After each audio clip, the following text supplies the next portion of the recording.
factories you have? Because so I just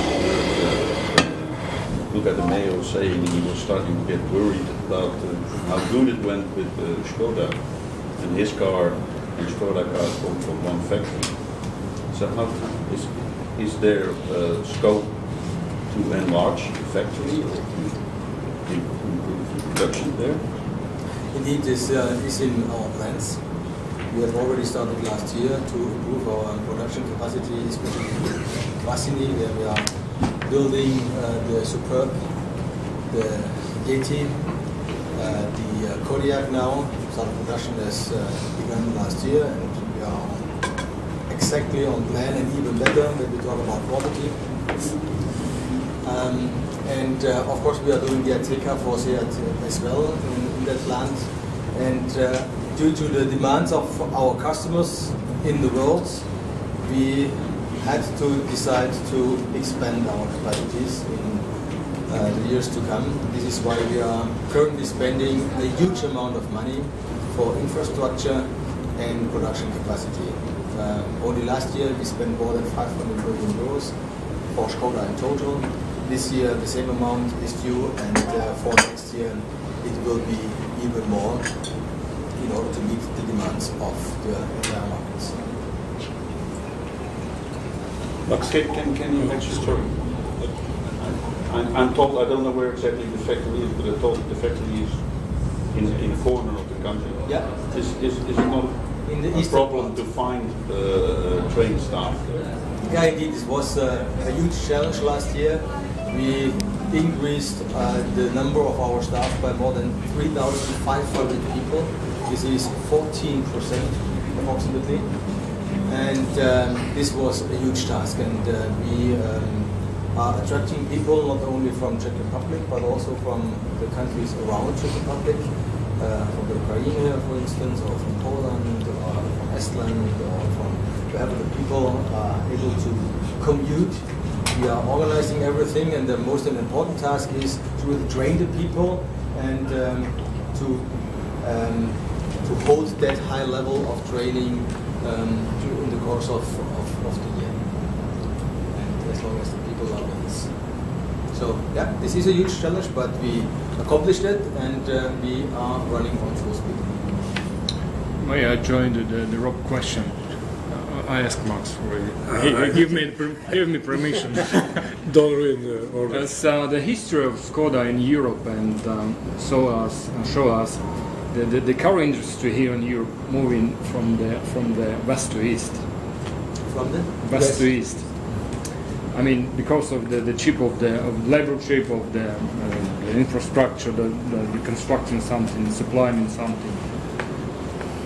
And as my president, Mr. Poroshenko, who is a car guy by the way in the past, said to Frau Merkel recently, in short period of time there will be probably no German cars without Ukrainian companies here, because this company in production in Ukraine is booming for the cars.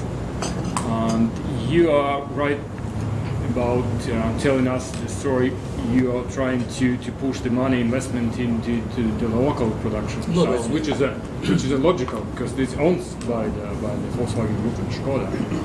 While the rest of possibilities probably like giving something to the third party, which is not easy. I understand, because you have to get the permission or have to have a long discussion. What is your probably vision of moving with the Skoda same direction to this? Well, currently we are producing in 14 sites all around the globe. We do have 5 production sites in China, where we are producing cars built for China and sold in China, with full spec plants. Then we do have 2 sites in India, where we are building currently only cars for India. We have 2 sites in Russia, which are currently being extended, especially when we talk about Novgorod, where the new Kodiaq will be built, starting from 2018 onwards. We do have 1 plant in Kazakhstan, as well as 1 plant in Ukraine, and these plants are not on full speed, as you know, due to the huge uncertainties in the past, which are not really get sorted out in the last couple of weeks, but we are aiming to look after opportunities to restart again. But there is no final decision made so far. We do have one plant in Slovakia where we are going to build a CityGo. So you see, we are not only focused on Czech Republic, but this is our home market, and we take advantage out of the low factor costs we have in Czech Republic, and we can stick on our own education scheme. This year we are celebrating 90 years of our own vocational school, which is following this education scheme of the German vocational school, and we currently are training and we are training 1,300 people in 25 education slots, which is absolutely huge, and these people get offered a complete and unlimited working contract when they have finished the school. So these are prerequisites we are using, and yes, of course, the infrastructure is a difficulty and to attract people as well, but still Skoda is the #1 employer in the country, and this helps us to invest, of course, in Czech Republic most. But also we are focused on the markets more far east, well, if in Ukraine the surroundings will get better, I would be really happy to restart that plant, because this is fully fledged built, has exactly the quality the group is asking for and Skoda is asking for, but we of course have to take care of our people and our processes, and we want to have it as stable as we do have in all parts of the world. Okay. The building situation is not quite easy. Okay. And it's a pity. I visited Ukraine last year, and I'm going to visit Ukraine this year in due course. Again, I would really love to make this plant successful. But we need the right prerequisites. By the way, let's think about Russia first of all, and tell me please very simple questions. Are you happy with your business in Russia at the moment, current business in Russia? Yes or no, and why? Well, if I look back to last year's results, I think we are the right raven on the market surrounding, as we could improve our sales compared to 2015.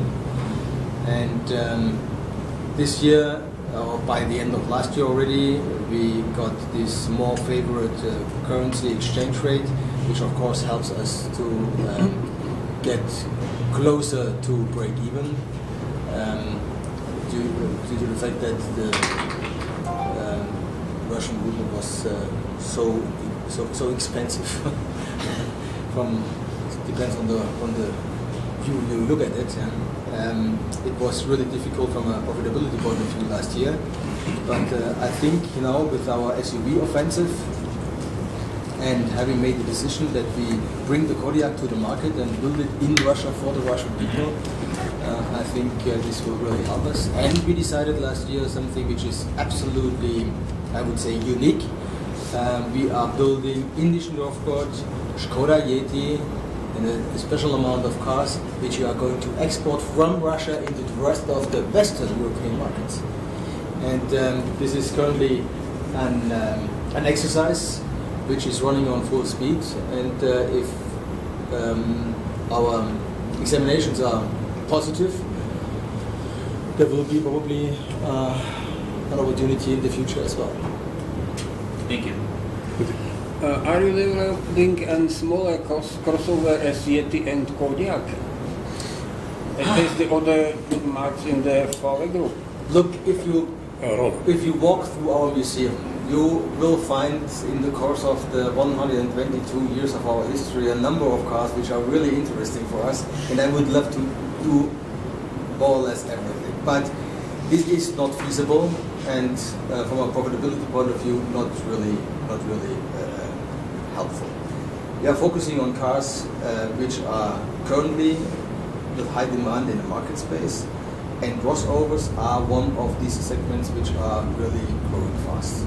So yes, we are considering what is possible, but there is no decision made yet, and let's cross the bridge when we come to it. Then I will tell you first when we do it. Okay?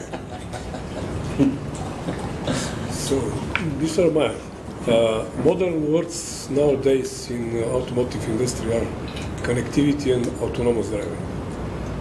Where is Skoda in that direction? Well, when we first talk about autonomous driving, you know that we are dividing the different levels of automatic driving from 1 to 5. And we at Skoda decided ourselves that we do not have to bring everything what is technologically feasible at a first glance. We have not be the leader for every technology, but we look exactly and are analyzing exactly what our customers really need, what they are about to pay for, and what is really technical, from a technical point of view, really mature. And when you look at connectivity, for instance, Skoda was one of the first manufacturers who offered SmartLink for each and every car through the entire model range. Autonomous driving level 2 we are already offering with adaptive cruise control, for instance, line side assist and so and stuff like that. This is state of the art, I would say. But if you ask me if you will see a fully automatic Skoda on level 5 till 2020, this is a clear no. But we are working on it, and we are aiming to be a fast follower in this respect. It's about 1 year ago we talked about the future with the hybridization and electrification. I remember that. In China you have to have such a car for the next year, so in Europe it's still 2019. Yeah, and it will be by the end of 2018 for China as well. China, from our point of view, or if you ask the experts, I think they have all the same view on it, is the leading market for electrification of individual mobility. Looking at the enormous big mega cities, I think it is also crystal clear by what is the reason why. But the first plug-in hybrid car will come to the European markets from Skoda in 2019. This will be a Superb.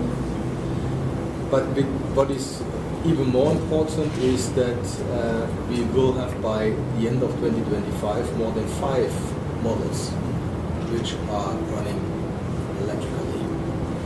And that means that the first purpose-built electric car from Skoda will come right after the first plug-in hybrid, which is the Superb. And this will be in 2020. So we are on a good run, and you see we are really a fast follower. We are not hanging behind. And from our point of view, this is exactly the right time to enter the market, as we suppose that the infrastructure for charging and for political solutions, I think some of the hurdles we are still facing will be solved, or we will get rid of it by this time frame, and then we are right on the spot. I would like to talk to you about your model program. Obviously, you are emphasizing on SUVs at the moment, but where does that lead you in the future? Are you going to be a brand of only SUVs, or where will this lead you? With the Kodiaq, we do have now 7 model lines, which is really interesting and important. This was a major step forward. You know that currently the life cycle of a car is more or less 7 years. So if we have now a really well-processed life cycle plan, in the future, my view is that each and every year we have one major surprise. Then we can organize everything perfectly, and this is from a lighting and steering point of view really the best prerequisite. We are not there yet, but we are on the course of that.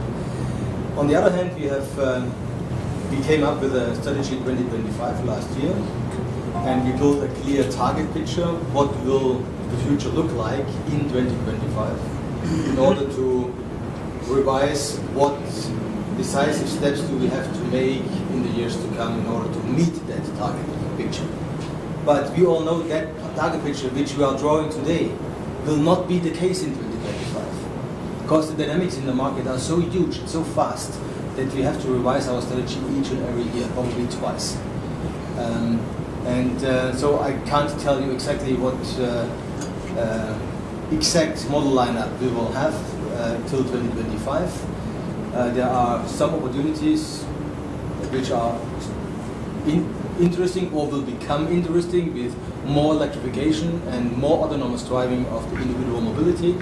And we will strongly focus on the developments, and if the time is right, then we will decide what car line we probably could add to what we have already in the market. But are you focusing on where the good business is, or are you targeting a special kind of customers or a special kind of... Both.